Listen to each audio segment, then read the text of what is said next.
Here's part 2 of the most frightening Dogman encounter. Have you ever played with the Ouija board at any time in your life, Allan? No. I've had friends talk about it to me, and they said they've had weird experiences, but I've never really thought about it. I'm somewhat fairly religious, so to me, doing something like that would, bring something upon me that I may not want. And to me, like I said, it could be a 50-50 chance of something happening, or more than likely, something may not happen. And it may be more annoying than that. And, at the end of the day, no matter what the outcome may be, I just rather not deal with it. Wise man, I'm glad you haven't messed with them. Considering the fact that your first encounter happened when you were 14, how'd you keep from falling apart? I mean, after all, most 14-year-olds wouldn't be able to handle an experience like that nearly as well as you did. Well, at that point in my life, I've had quite a bit of stuff happen to me that was fairly traumatic. And being raised by my grandfather, it was able to help me. I was able to learn and realize and think logically, and allow that logical thinking to calm myself, put myself at ease, and basically just rely on the facts more than feeling or emotion. And I've gone through my parents' divorce, and I've witnessed a coyote come up midday and snatch my favorite cat, basically my best friend. I took that cat hunting with me, and I love squirrel hunting with that cat, and it crushed me when I'm sitting there shooting at a coyote with a BB gun, and it's running away with my poor cat in its mouth. And that was fairly traumatic. And also, I end up being put in the hospital for a week just before that deer season. I had gone dirt biking with buddies, and we were at his house, and we have these rolling hills around here, and he has a fair amount of property himself, and his sisters were out on the side-by-side, and we were all going one direction, but we forgot about his sister driving around on the side-by-side.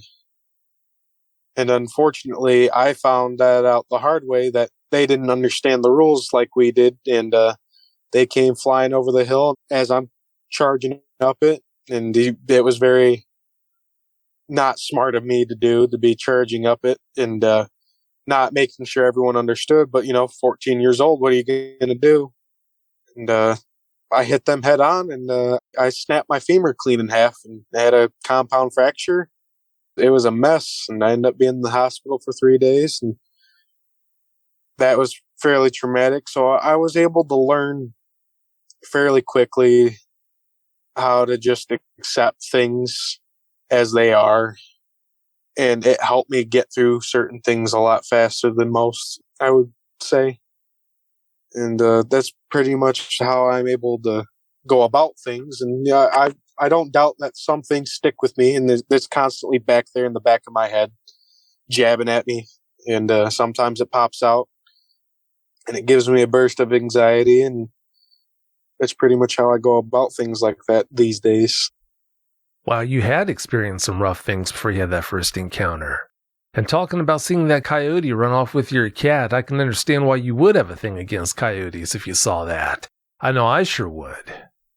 It was fairly traumatic, and we have a small, well, not a small, but a decent-sized front woods, and I had my cat sit next to me, and I'm sitting on a stump, and next thing you know, this thing comes darting at it, grabs a hold of my cat.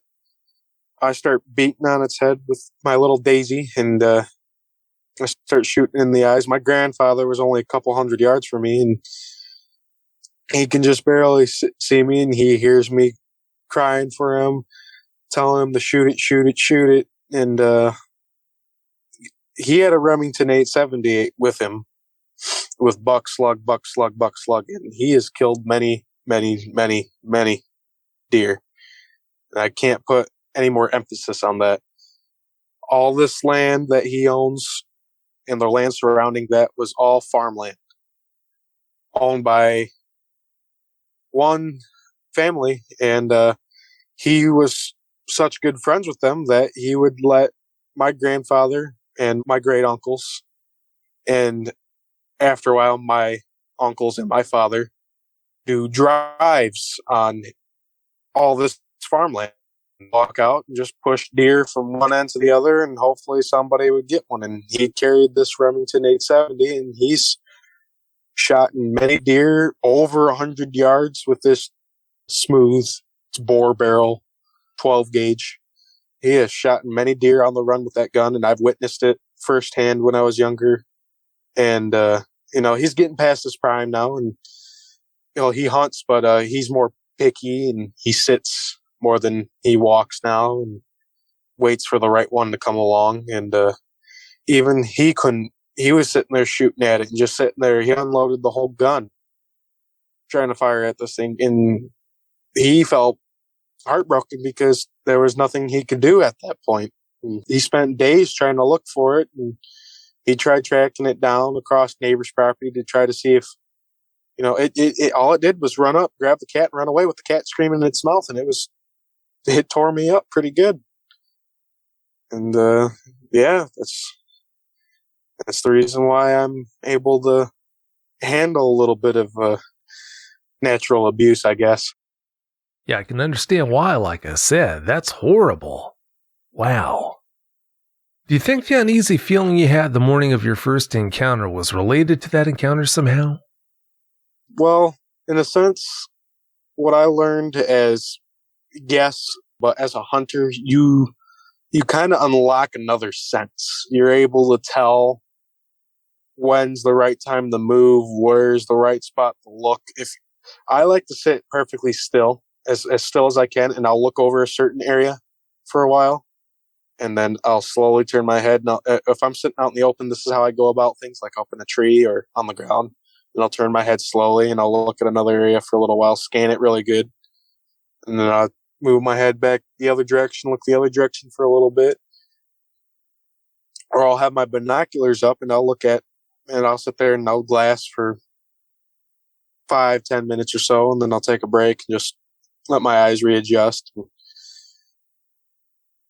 I learned, and especially hunting in blinds and stuff, you can't always look every direction at the same time. And, people don't have 360-degree vision, but I was able to, like, hey, I feel like something's behind me or off to my left, and I'll slowly turn my head, and there would be a doe 25 or 35 yards just munching away, and I'm like, oh, I didn't even know it was there.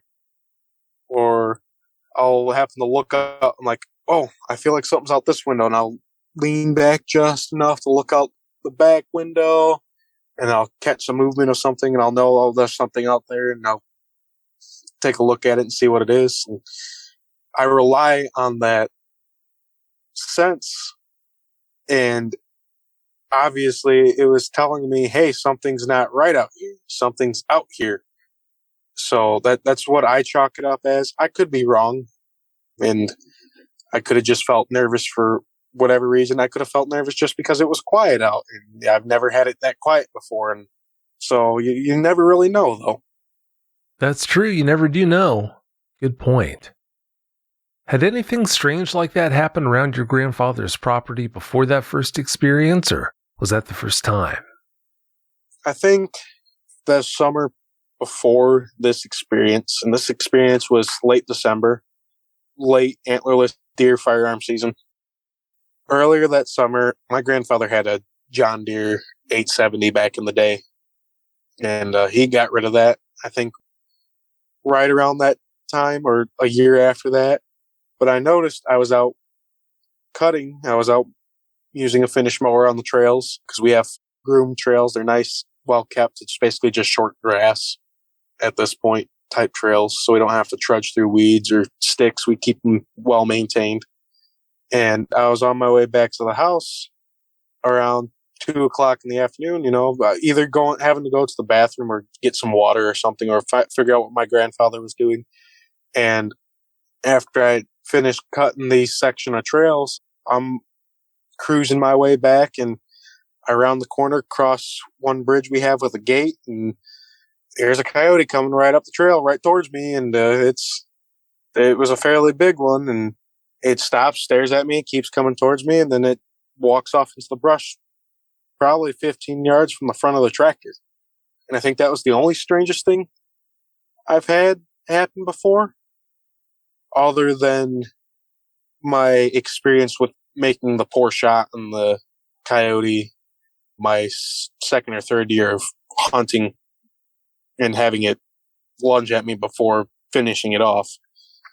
I think that was the only other time at that time, in that time frame, that I had something strange, but I think that was pretty much it. Other than that, life's been pretty much normal from then. Normal except for that second Dogman encounter you had. When you climbed into your stand and heard that freaky howl, how close did you come to heading back to the house right then and there? At that point, I felt like, I'll sit out in the tree or sit out in this stand. It's an elevated platform type stand, but it's enclosed. I'm just going to sit out and figure out what's out here. Because I was curious but nervous at the same time of what I was going to come face to face with. And, I wasn't thinking I was going to come face to face with one of these canids that can become bipedal and look the way they do with large teeth and big claws. I wasn't thinking I'd come across something that almost seems like it come out of a movie. And I wasn't thinking that at the time. I just felt like, oh, that's weird. I want to figure out what this was. Now I kind of regret, after having that experience, I was regretting being curious about that and wishing I had just gone back in the house. But I probably would have witnessed it or come across one later on, eventually. Well, that's a recurring theme. You never think you're going to have a Dogman encounter until you do. When you first laid eyes on it, it was looking over the field, but did it give you the impression it knew you were there? No, it didn't. Well, that was probably me being me with lack of the experience at the time. But that wasn't running through my head. This thing knows that I was there until I cocked the hammer back and it looked right at me. So no. Wow, that's amazing. Just imagine how impressive their hearing is if he could hear you click the hammer back. Oh yeah, that's some very good hearing if that's the reason why it decided to look at me. If it hearing me click the hammer back. Yeah, that's awfully impressive. When it snapped its head in your direction, it seemed to look right through your scope at you. How much confidence did you have in your blind to protect you from it? Oh, none. I didn't feel safe at all. I felt like this thing could rip open the door and drag me by my neck out of there if it really wanted to. It's good you realize that, because, yeah, it could have. So that I'm clear on this, when it made those two huge jumps across that field, were you saying that it jumped 25 yards in both jumps or 50 yards each jump? 25 yards, 25 yards, 50, 50. They do amazing things. No denying that. When you asked your grandfather to come get you that day, did he drive out to get you or walk out? He drove out.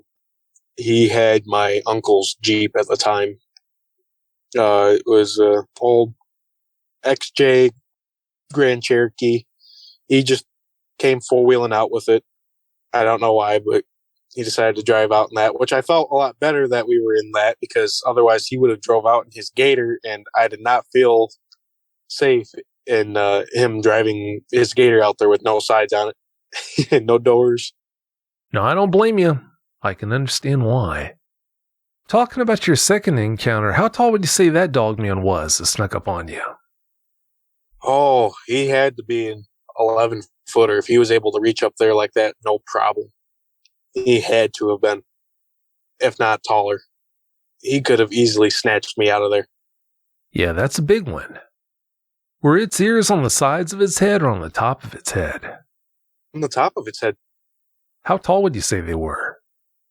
Oh, probably a good couple inches tall, probably 3 or 4 inches tall.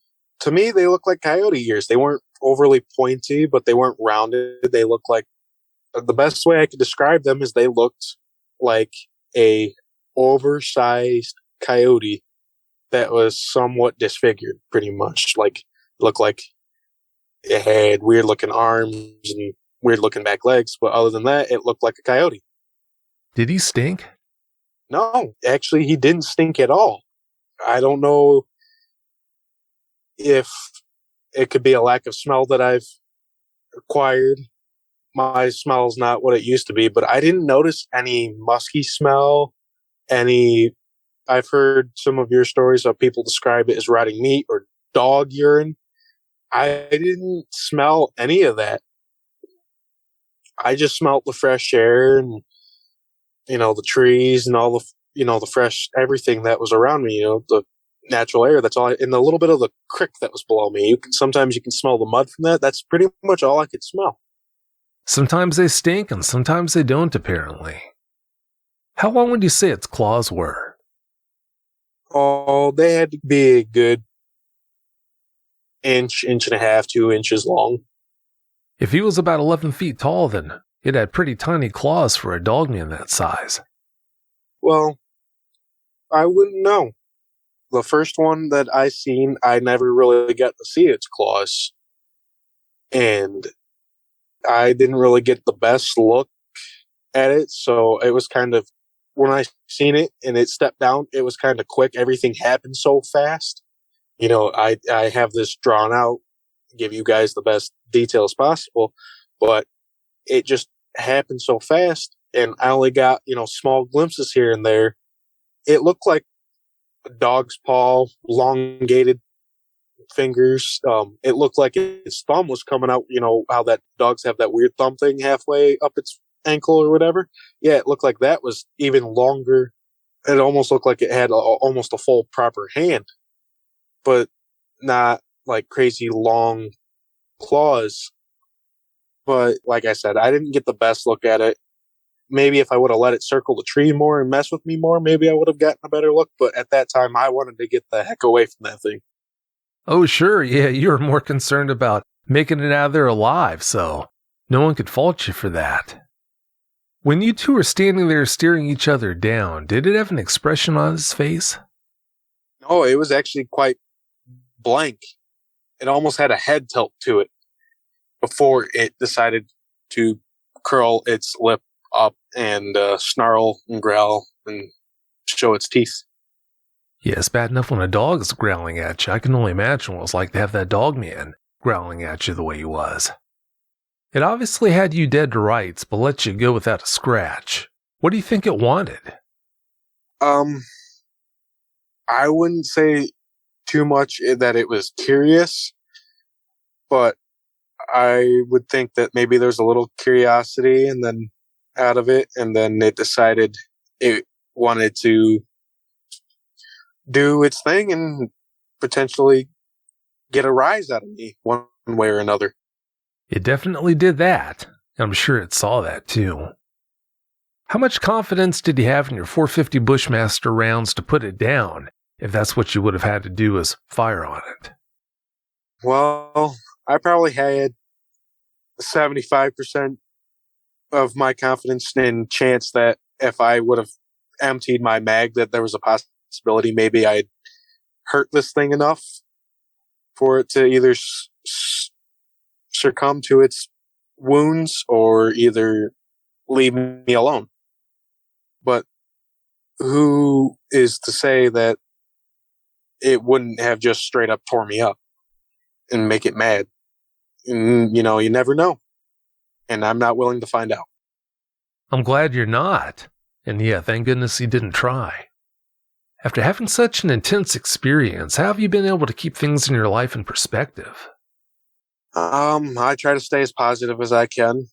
And try to look at each day as a blessing that I'm still here and I'm still be able to be with the people I care about and enjoy things as they are.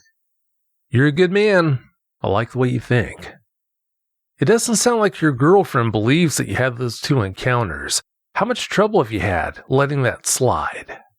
Not too much. I'm hoping that maybe one day when she comes riding out back with me, because sometimes she likes coming to ride out back with me when I check cameras, that we'll have an experience together and she's able to believe me, but only time will tell, and maybe that day will come.